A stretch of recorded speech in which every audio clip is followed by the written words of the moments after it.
RSS ವಿರುದ್ಧ ನಿಲ್ಲದ ಗೃಹ ಸಚಿವ ಪ್ರಿಯಾಂಕ್ ಖರ್ಗೆ ಸಮರ. ಬಿಜೆಪಿಗೆ ಕೌಂಟರ್ ಮೇಲೆ ಕೌಂಟರ್ ಕೊಡ್ತಿರುವಂತಹ ಪ್ರಿಯಾಂಕ್ ಖರ್ಗೆ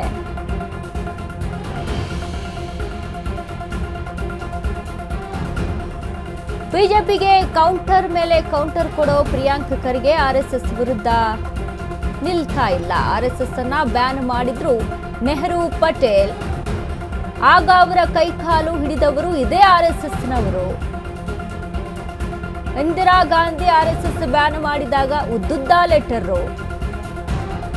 ಪಾಪ ಸಿಟಿ ರವಿಗೆ ಆರ್ಎಸ್ಎಸ್ ಇತಿಹಾಸವೇ ಗೊತ್ತಿಲ್ಲ ಎನಿಸುತ್ತೆ. ಬಿಜೆಪಿಯ ಸಿಟಿ ರವಿ ಹೇಳಿಕೆಗೆ ಪ್ರಿಯಾಂಕ್ ಖರ್ಗೆ ತಿರುಗೇಟನ್ನ ಕೊಟ್ಟಿದ್ದಾರೆ. ಆರ್ಎಸ್ಎಸ್ ಸಂಘಟನೆ ನೋಂದಣಿ ಮಾಡಿ ಅಂದ್ರೆ ಭಯ ಯಾಕೆ? ಬೀದಿ ವ್ಯಾಪಾರಿಯೂ ಸಹ ರಿಜಿಸ್ಟರ್ ಮಾಡಿಕೊಳ್ಳಬಹುದು, ದೇವಸ್ಥಾನವನ್ನು ಸಹ ನೋಂದಣಿ ಮಾಡಿಕೊಳ್ಳಬಹುದು. ದೇವರು ಲೆಕ್ಕ ಕೊಡಬೇಕು, ಜನರು ಲೆಕ್ಕ ಕೊಡಬೇಕು. ಆರ್ಎಸ್ಎಸ್ನವರು ಐಟಿಗೆ ಲೆಕ್ಕ ಕೊಡಬಾರ್ದ? ಗೃಹ ಸಚಿವ ಖರ್ಗೆ ಪ್ರಶ್ನೆಯನ್ನ ಮಾಡಿದ್ದಾರೆ. ಆರ್ಎಸ್ಎಸ್ ವಿಚಾರಕ್ಕೆ ಸಂಬಂಧಪಟ್ಟಂತೆ ಪ್ರತಿ ಬಾರಿನೂ ವಿರೋಧವನ್ನ ವ್ಯಕ್ತಪಡಿಸಿ ವಿರೋಧ ಮಾತುಗಳನ್ನ ಆಡುವಂತಹ ಪ್ರಿಯಾಂಕ್ ಖರ್ಗೆ ಇದೀಗ ಸಿಟಿ ರವಿ ವಿಚಾರಕ್ಕೆ ಸಂಬಂಧಪಟ್ಟಂತೆ ಮಾತನಾಡಿದ್ದಾರೆ. ಆರ್ಎಸ್ಎಸ್ ಏನು ಬ್ಯಾನ್ ಆಗಿತ್ತಲ್ಲ, ಆಗ್ಲೂ ಕೂಡ ನೆಹರು ಪಟೇಲ್ ಆಗ ಅವರು ಕೈಕಾಲನ್ನ ಹಿಡಿದು ಆರ್ಎಸ್ಎಸ್ ಮತ್ತೆ ಮನೆಗೆ ತೆಗೆದುಕೊಂಡು ಬಂದಿದ್ರು. ಇಂದಿರಾ ಗಾಂಧಿ ಇದ್ದಾಗಲೂ ಸಹಿತ ಆರ್ಎಸ್ಎಸ್ ಬ್ಯಾನ್ ಮಾಡಿದಾಗ ಉದ್ದುದ್ದ ಲೆಟರ್ ಬರೆದಿದ್ರು. ಅದಕ್ಕೂ ಕೂಡ ಸಿಟಿ ರವಿಗೆ ಆರ್ಎಸ್ಎಸ್ ಇತಿಹಾಸವೇ ಗೊತ್ತಿಲ್ಲ ಎನಿಸುತ್ತೆ ಅಂತ ವ್ಯಂಗ್ಯವಾಗಿ ಮಾತನಾಡೋದ್ರ ಜೊತೆಗೆ ತಿರುಗೇಟನ್ನ ಕೊಟ್ಟಿದ್ದಾರೆ. ಸಿಟಿ ರವಿ ಹೇಳಿಕೆಗೆ ಆರ್ಎಸ್ಎಸ್ ಸಂಘಟನೆ ನೋಂದಣಿ ಮಾಡಿ ಅಂದ್ರೆ ಭಯ ಯಾಕೆ? ನೋಂದಣಿ ಮಾಡಿ, ರಿಜಿಸ್ಟರ್ ಮಾಡ್ಕೊಳ್ಳಿ ಅಂತ ಹೇಳ್ತೀವಿ, ಅದಕ್ಕೆ ಯಾಕೆ ಒಪ್ತಾ ಇಲ್ಲ ಆರ್ಎಸ್ಎಸ್? ನ್ಯಾಯಯುತವಾಗಿದ್ರೆ ರಿಜಿಸ್ಟರ್ ಮಾಡ್ಕೊಳ್ಳಿ ಅಂತ ಪ್ರಿಯಾಂಕ್ ಖರ್ಗೆ ಆರ್ಎಸ್ಎಸ್ ವಿರುದ್ಧ ಯಥಾವತ್ತಾಗಿ ಎಂದಿನಂತೆ ಕಿಡಿಯನ್ನ ಕಾರಿದ್ದಾರೆ. ಆರ್ಎಸ್ಎಸ್ನವರು ಐಟಿಗೆ ಲೆಕ್ಕ ಕೊಡಬಾರ್ದು? ಲೆಕ್ಕ ಕೇಳ್ತಾ ಇದ್ದೀವಿ, ಲೆಕ್ಕ ಕೊಡ್ಲಿ.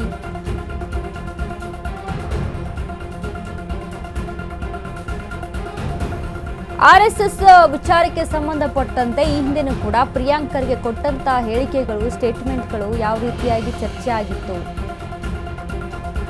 ಪ್ರಿಯಾಂಕ್ ಖರ್ಗೆ ಒಂದು ಸ್ಟೇಟ್ಮೆಂಟ್ ಅನ್ನ ಕೊಡ್ತಾರೆ, ಮಲ್ಲಿಕಾರ್ಜುನ್ ಖರ್ಗೆ ಒಂದು ಸ್ಟೇಟ್ಮೆಂಟ್ ಅನ್ನ ಕೊಡ್ತಾರೆ. ಮಲ್ಲಿಕಾರ್ಜುನ್ ಖರ್ಗೆ ಭೂತ ಅಂತ ಹೇಳ್ತಾರೆ, ಪ್ರಿಯಾಂಕ್ ಖರ್ಗೆ ಅದು ಹಾವು ಇದ್ದಂಗೆ.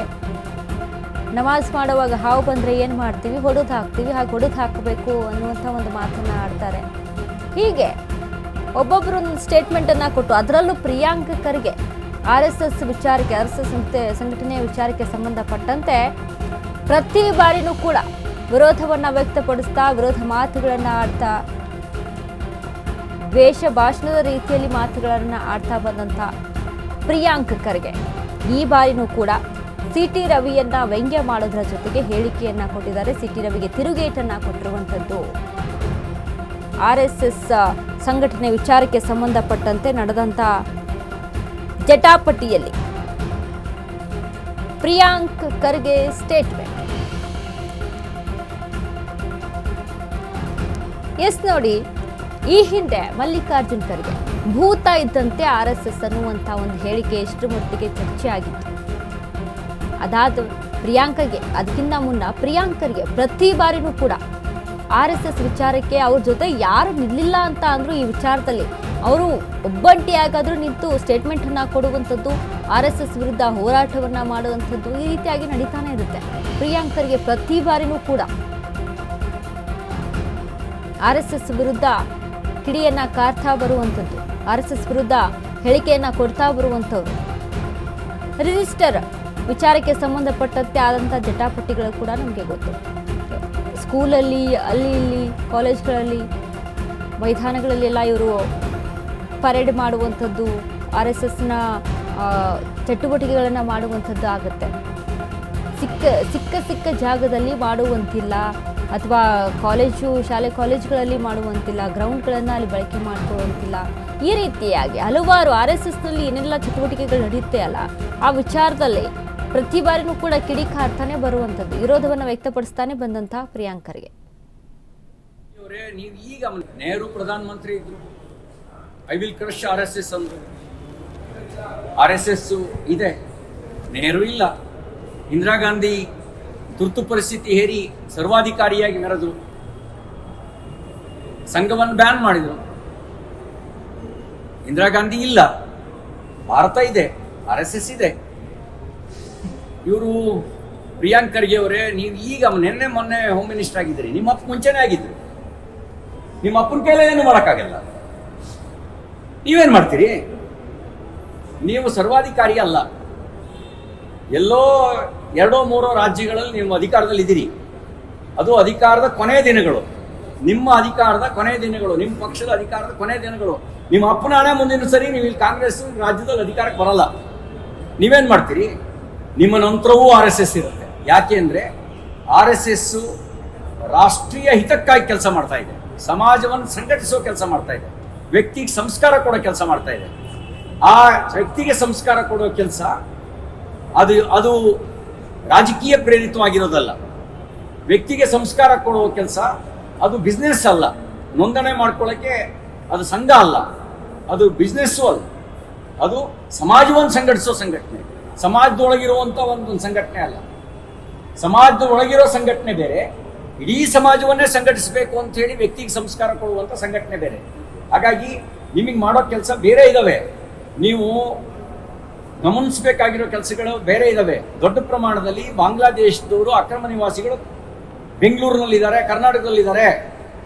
ಇಲ್ಲಿದ್ದು ಮಾದಕ ವಸ್ತು ಚಟುವಟಿಕೆ ಅಂತ ಅಪರಾಧದ ಕೃತ್ಯಗಳಲ್ಲಿ ಭಾಗಿಯಾಗಿದ್ದಾರೆ ಅನ್ನೋದ್ರ ಕಡೆ ಗಮನ ಕೊಡ್ರಿ. ನೀವು ಹೋಮ್ ಮಿನಿಸ್ಟರ್ ರೀ. ಈಗ ನೋಡಿ, ಒಂದು ನಿಮಿಷ. First of all CT Ravi ಅವರಿಗೆ RSS ಅವರ ಇತಿಹಾಸ ಗೊತ್ತಿಲ್ಲ ಅನ್ಸುತ್ತೆ. ಸರ್ದಾರ್ ಪಟೇಲ್ ಅವರು, ನೆಹರು ಅವರು ಬ್ಯಾನ್ ಮಾಡಿದಾಗ ಹೋಗಿ ಕೈಕಾಲು ಬಿದ್ದಿದ್ದು ಅದೇ RSS ಅವರು. ಇಂದಿರಾ ಗಾಂಧಿ ಅವರು ಬ್ಯಾನ್ ಮಾಡಿದಾಗ ಉದ್ದುದ್ದ ಪ್ರಶಂಸೆ ಲೆಟರ್ಗಳು ಬರೆದಿದ್ದಾರೆ ಅವ್ರು, ಸರ್ಸಂಚಾಲಕರು. ಓದಕ್ಕೆ ಕೇಳ್ರಿ ಅವರಿಗೆ ಇತಿಹಾಸ ಮೊದಲನೇದು. ಆಮೇಲೆ ರಿಜಿಸ್ಟ್ರೇಷನ್ ಮಾಡ್ಕೊಳ್ಳಿ ಅಂದರೆ ಯಾಕೆ ಅಷ್ಟು ಭಯ ಅವರಿಗೆ? RSSಗೆ ರಿಜಿಸ್ಟರ್ ಮಾಡ್ಕೊಳ್ಳಿ ಅಂದರೆ ಇವ್ರು ಯಾಕೆ ಉತ್ತರ ಕೊಡ್ತಾ ಇದ್ದಾರೆ? ಒಂದು ಕೆಲಸ ಮಾಡಿ, ಈಗ ತಾನೇ ನಮ್ಮ ಬೇರೆ ಮಾಧ್ಯಮ ಸ್ನೇಹಿತರಿಗೆ ಹೇಳ್ತಾ ಇದ್ದೆ, ನನಗನ ನಿಮ್ಮ ಯಾವುದು ಜಗನ್ನಾಥ್ ಭವನ್ ಅಲ್ಲ ಅವ್ರದ್ದು, ಜಗನ್ನಾಥ್ ಭವನೋ ಕೇಶವ ಕೃಪಾಗೋ ಕರೆಸಿ, ನನಗೆ ಕರೆಸ್ಬಿಟ್ಟು ಈ ಕಾನೂನು ಅಡಿನಲ್ಲಿ ನಮಗೆ ಸ್ವತಂತ್ರ ಇದೆ, ನಾವು ಯಾವುದೇ ಸರ್ಕಾರಿ ಸಂಸ್ಥೆಗಳಿಗಾಗಲಿ ಅಥವಾ ಸರ್ಕಾರಿಗಾಗಲಿ ನಾವು ಉತ್ತರ ಕೊಡೋ ಅಗತ್ಯ ಇಲ್ಲ ಅಂತ ತೋರಿಸ್ಬಿಡ್ಲಿ, ಅಥವಾ ನನ್ನ ಆಫೀಸಿಗನ ಬರಲಿ, ದಾಖಲೆಗಳು ತೊಗೊಂಡು ಬರಲಿ. ನೋಡಿ ಸರ್, ಈ ಕಾನೂನು ಅಡಿನಲ್ಲಿ ನಮಗೆ ಯಾವುದೇ ನಮ್ಗೆ ಯಾವುದೇ ಸಂವಿಧಾನ ಲಾಗೂ ಆಗೋದಿಲ್ಲ, ನಮ್ಗೆ ಯಾವುದೇ ಕಾನೂನು ಲಾಗೂ ಆಗೋದಿಲ್ಲ ಅಂತ ನನ್ನ ಆಫೀಸಿಗನ ಬಂದು ಹೇಳಿ, ಇವ್ಯಾಲ್ಯೂಯೇಟ್ ಮಾಡ್ತೀನಿ. ತಪ್ಪಿದ್ರೆ ನಾನೇ ಕ್ಷಮೆ ಕೇಳ್ತೀನಿ, ಇಲ್ಲದ್ರೆ ಅವ್ರು ತಿದ್ಕೊಳಕ್ಕೆ ಹೇಳಿ. Simple thing sir. ಯಾವ ದೇಶದಲ್ಲಿ ಒಬ್ಬ ಬೀದಿ ವ್ಯಾಪಾರ ರಿಜಿಸ್ಟರ್ ಆಗಬೇಕು, ಹೌದಾ ಇಲ್ಲ? ಬೀದಿ ವ್ಯಾಪಾರಿಗಳು ರಿಜಿಸ್ಟರ್ ಆಗಬೇಕು. ದೇವಸ್ಥಾನದಲ್ಲಿ ಎಷ್ಟು ದೇಣಿಗೆ ಬರ್ತಾ ಇದೆ ಅಂತ ದೇವರು ಲೆಕ್ಕ ಕೊಡಬೇಕು, ದೇವಸ್ಥಾನಗಳು ಲೆಕ್ಕ ಕೊಡಬೇಕು, ಜನರು ಲೆಕ್ಕ ಕೊಡಬೇಕು, ನೀವು ITಗೆ ಲೆಕ್ಕ ಕೊಡಬೇಕು. ಇವ್ರು ಕೊಡೋಂಗಿಲ್ವಾ? ಏನಕ್ಕೆ? ಇವ್ರ ಮನ್ಸಿಗೆ ಬಂದಂಗೆ ಮಾಡ್ಬೋದಾ? ಯಾವ ಕಾನೂನು ಅಡಿನಲ್ಲಿ ಕೊಡಬೇಕು? ಮಾತಿದ್ರೆ ಬಾಡಿ ಆಫ್ ಇಂಡಿವಿಜುವಲ್ಸ್ ಅಂತಾರೆ. ನಿಮ್ಗೆ ಗೊತ್ತಿದೆಯಾ? Bangalore club also is a body of individuals. ಅಂದರೆ ನಾಳೆ ನೀವು ಹಂಗೆ ಮಾಡ್ಬೋದಾ? ಸೇಮ್ ಫಾರ್ಮ್ಯಾಟ್ನಲ್ಲಿ ನೀವು ನಾಳೆ ಒಂದು ಸಂಘಟನೆ ತೆಗೆದುಬಿಟ್ಟು ನೀವು ಹೀಗೆ ದೇಣಿಗೆ ಇಸ್ಕೊಳೋದಾಗಲಿ ಅಥವಾ ಕಾನೂನು ಉಲ್ಲಂಘನೆ ಮಾಡಿಬಿಟ್ಟು ಬೆಂಗಳೂರಿನಲ್ಲಿ ಪಥಸಂಚಲನ ಮಾಡೋದಾಗಲಿ ಮಾಡ್ಬೋದಾ ಸರ್? ಆಯ್ತು ರೀ, ಇವ್ರಿಗೆ ಗೊತ್ತಿಲ್ಲ, ಇವ್ರ ಇತಿಹಾಸ ಹೆಂಗೆ ಈ ಹೇಡಿಗಳು ಬಂದು ಕೈಕಾಲು ಬೀಳ್ತಾರಂತ ಗೊತ್ತಿಲ್ಲ. ನಾನು ಬರ್ದಿರೋ ಇತಿಹಾಸ ಅಲ್ಲ, ಅವ್ರ ಆರ್ಗನೈಸರ್ ಪುಸ್ತಕ ಓದಲಿ ಸರ್. ಅವ್ರ ಮ್ಯಾಗ್ಝಿನ್ ಇದೆ ಆರ್ಗನೈಸರ್ ಅಂತ, ಹೋಗ್ಬಿಟ್ಟು ಯಾವ ರೀತಿ ಸರ್ದಾರ್ ಪಟೇಲ್ ಅವರಿಗೆ ಕೈಕಾಲು ಬಿದ್ದಿದ್ದಾರೆ, ವೀರ್ ಸಾವರ್ಕರ್ ಯಾವ ರೀತಿ ಪೆನ್ಷನ್ ತೊಗೊತಾ ಇದ್ರು ಸರ್, 60 ರೂಪಾಯಿ ಪೆನ್ಷನ್ ತೊಗೊತಾ ಇದ್ರು ವೀರ್ ಸಾವರ್ಕರ್ ಬ್ರಿಟಿಷರ ಹತ್ರ, ಗೊತ್ತಾ? ಇವ್ರ ಇತಿಹಾಸ ಅದು.